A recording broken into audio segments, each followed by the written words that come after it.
Jóvenes estudiantes, muy buenas tardes y bienvenidos al curso Historia Universal, Historia del Perú. Vamos a trabajar lo que viene a ser el primer gobierno de Alan García. Vamos a continuar hablando, esta es la segunda parte. Hay que señalar, jóvenes estudiantes, algunos datos, sobre todo en el aspecto económico. Y por ello es primordial y esencial conocer cuáles fueron las principales obras en el aspecto económico. Y hay que señalar que lo hemos dividido en los años, ¿no? Hay que, antes de pasar a enumerar esta serie de obras que se ha hecho, hay que señalar que frente a la crisis económica que Alan García había heredado del gobierno anterior, García, en cierta forma, va a proponer una política de la reinversión de los capitales peruanos en el país y de esa forma va a dar un mayor protagonismo al Estado en la economía. Asimismo, también va a proteger la industria nacional a través de la elevación de las tasas de importación y el establecimiento de los controles de volumen de importaciones. Además, va a disponer, por ejemplo, algunas medidas como el control de los precios, que justamente es lo que vamos a ver en algunos instantes, ¿no? Que sin lugar a duda va a hacer que se genere este tipo de situación que inicialmente, y ahí pueden presenciarlo, ¿no? Que en 1985, por ejemplo, se va a aumentar el sueldo a los maestros, que eran empleados públicos, y también a los trabajadores. También se va a congelar lo que viene a ser se va a congelar los precios de todos los servicios y de alimentos básicos, ¿no? Entonces, esto es conocido también como el control de los precios, ¿no? Los precios no se regían por el mercado, sino lo que establecía el gobierno. También se va a aumentar su sueldo mínimo, ¿no? Lo cual en aquella época era pues demasiado bajo. Además, se va a crear un fondo para poder crear, por ejemplo, otorgar incentivos a los industriales. Para el año de 1987, el Perú va a figurar como un país que no cumple con sus obligaciones financieras internacionales. ¿Por qué? Básicamente porque el Perú no tenía la suficiencia económica para pagar con la deuda que tenía. Recordemos que los gobiernos anteriores al gobierno de Ala habían adquirido una serie de préstamos que ciertamente endeudaron y dejaron con una deuda sumamente grande. Y eso provocó que en el extranjero nos vieran pues como un país que no cumplía con sus obligaciones. Además, el Estado peruano, como consecuencia de lo anterior, es declarado un país inelegible por la comunidad internacional. Los subsidios, por ejemplo, que se habían dado, ¿no? Para los productos de la primera necesidad, que el gobierno pagaba una parte del costo de abaratarlos, básicamente se, se creara pues una economía artificial. Además, en ese mismo contexto, se va a dar lo que viene a ser la renuncia del ministro de Economía y primer ministro Luis Alva Castro. Se va a anunciar, por ejemplo, lo que viene a ser la nacionalización de la banca privada, de las compañías financieras y de los seguros.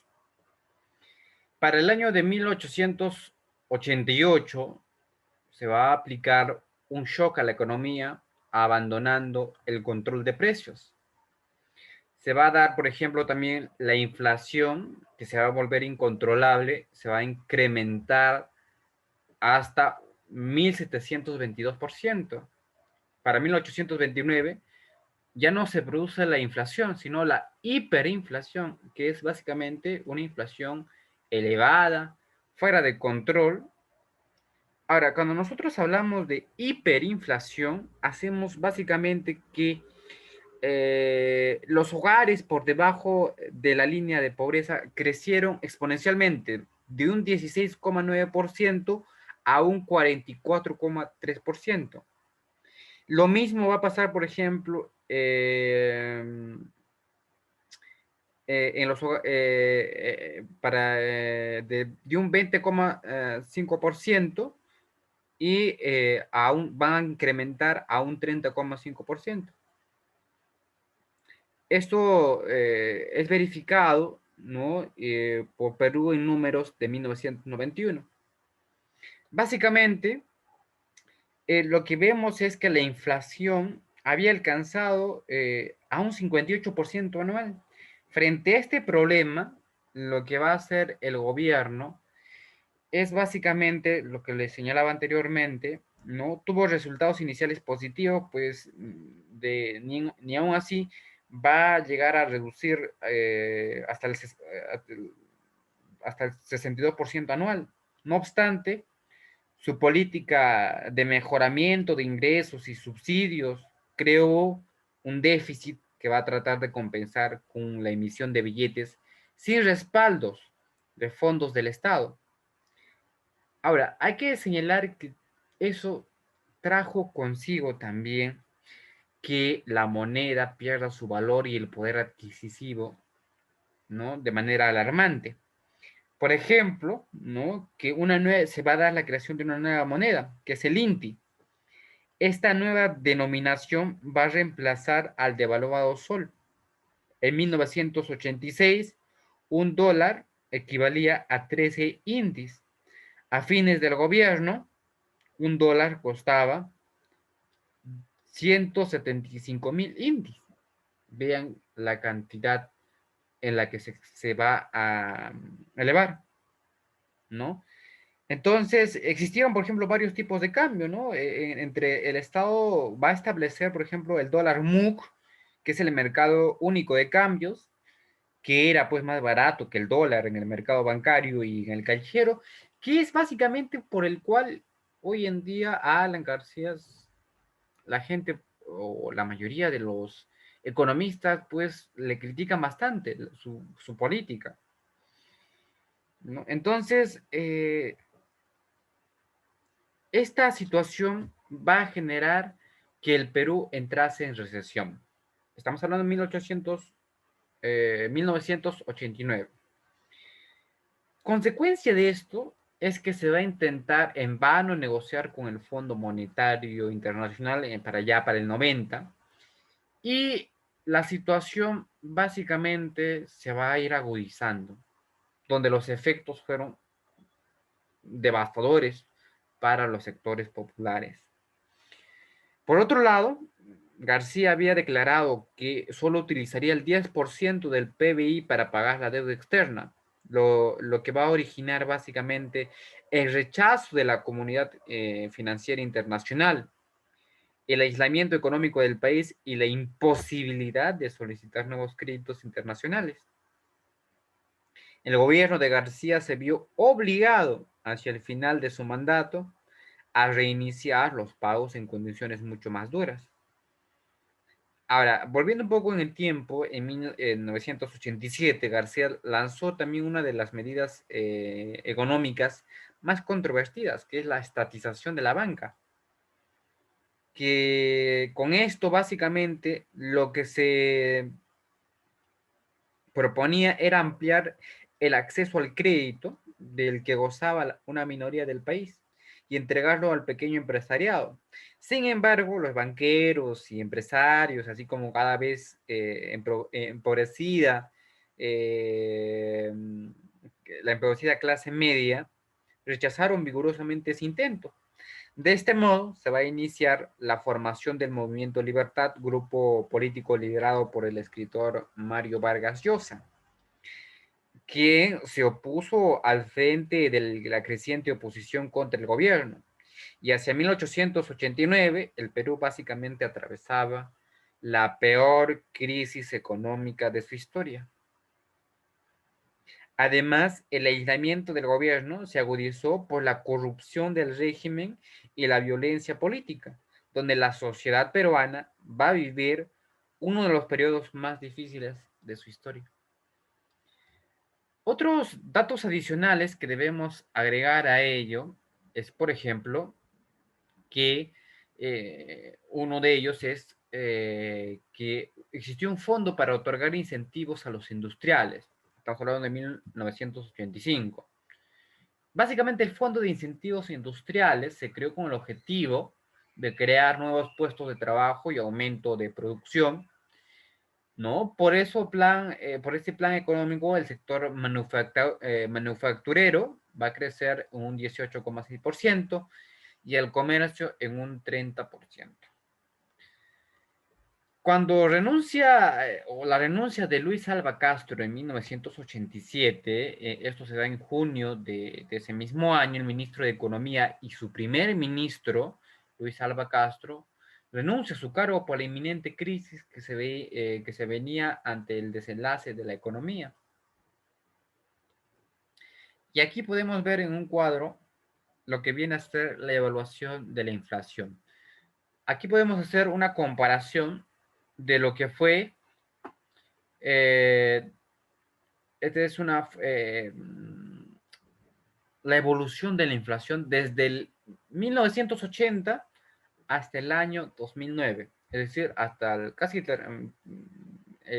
su periodo, su segundo gobierno, ¿no?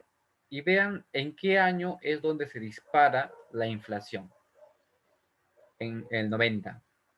Es por esto que señalaba anteriormente que el Perú atravesó por su peor crisis económica de toda la historia que hemos visto. Y hasta el momento esa es la peor que hemos visto. Ni con Fujimori habíamos visto eso. Triste, pero cierto. Se va a producir lo que es el shock en la economía para el 1988.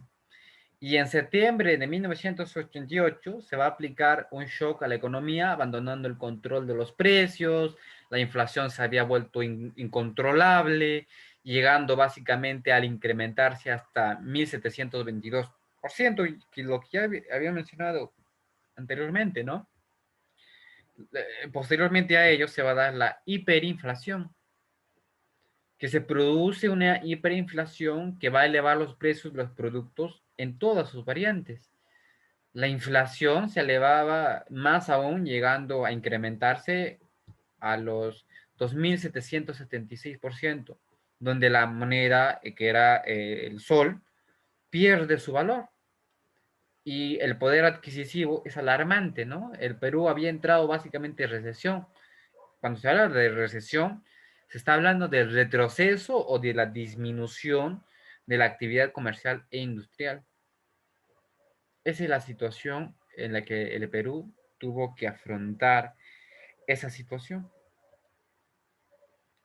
Ahora, respecto al fin de su gobierno, que es en 1990, debemos señalar lo siguiente. En las postrimerías del gobierno de Alan García, va a intentar, como lo señalaba anteriormente, negociar en una de las obras, ¿no? Negociar con el Fondo Internacional, ¿no? Con el Fondo Monetario Internacional para pedir un préstamo. Pero esto no va a poder ser posible, ¿no? No fue posible porque el Perú de una u otra forma ya había quedado mal con el gobierno de Alan. Es así que la crisis iba agudizando. Y una vez más, los más afectados fueron los sectores populares. Desengañados del populismo gubernamental aprista, se convoca elecciones generales en 1990, donde va a ser elegido el famoso y célebre Alberto Fujimori, quien lo va a reemplazar en el mando el 28 de julio de 1990.